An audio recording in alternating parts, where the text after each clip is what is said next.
Okay, so dumbbell Tate presses.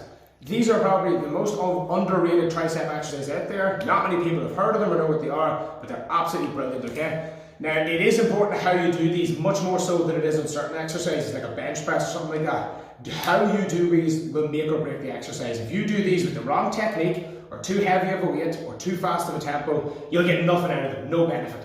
But if you do them with the right weight, and the right speed, and the right tempo, you will get so much out of them. You will be doing these and you'll feel like there's a clamp on your tricep. They're such a good exercise for engaging your triceps, okay? So, you want to set yourself up. Can you come over here and hold the camera slightly above, please? You want to set yourself up where the dumbbell is directly above the shoulder, okay? So I'm not way back here. I'm not way down here. I'm not at the outside. I'm directly above the shoulder joint, okay? Now, once I find that position where I'm directly above the shoulder joint, I do slightly angle the arm across the body, okay? So if you're looking at that from a front arm perspective, so sort of camera-wise, I'm starting off here, but then I slightly bring the arm across the body. Now, the reason why I do that is the Tate press is an exercise where I bring the dumbbell down into my shoulder like this, and then I straighten the arm up. Now, if I have the arm completely straight at the top position, I have no tension on my tricep where I'm trying to work, okay?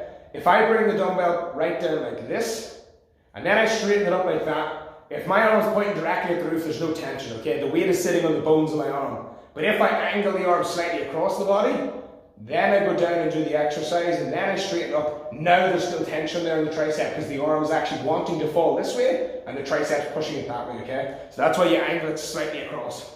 Now, in terms of where you do the movement, you want to find a 45-degree angle. You don't want it to be directly up, so it's not a dumbbell skull crusher.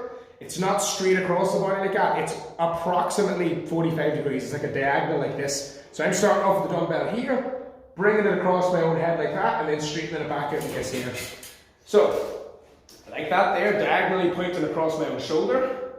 Dropping the weight very, very slowly, much more slowly than you probably think, down to about here, deep as I can go, straightening the arm out. Now I could do these like this, with a heavy weight, and I will not get half the benefit that I will get out of these doing it with a 5-kilo dumbbell. Very, very light weights, very, very slow, all the way down to the shoulder, straightening it back up, still also slow, fully lock the tricep, still having tension, nice and slow all the way back down. I can move my head slightly out of the way, to get me a little bit more range of motion at the bottom to really get a bend in the arm. So I'm sort of getting down to like here, and then I'm straightening it out like that, okay? Whereas if my head's in the way, the dumbbell will nearly hit me in the head, whereas if I move the head, I can get a little bit more out of it, okay? That's the gist of the Tate press. Very slow, lighter weight than you think, and if you're not feeling it, slow the tempo down by another 50%. I guarantee you will feel this with the lightest the dumbbell that you have, okay?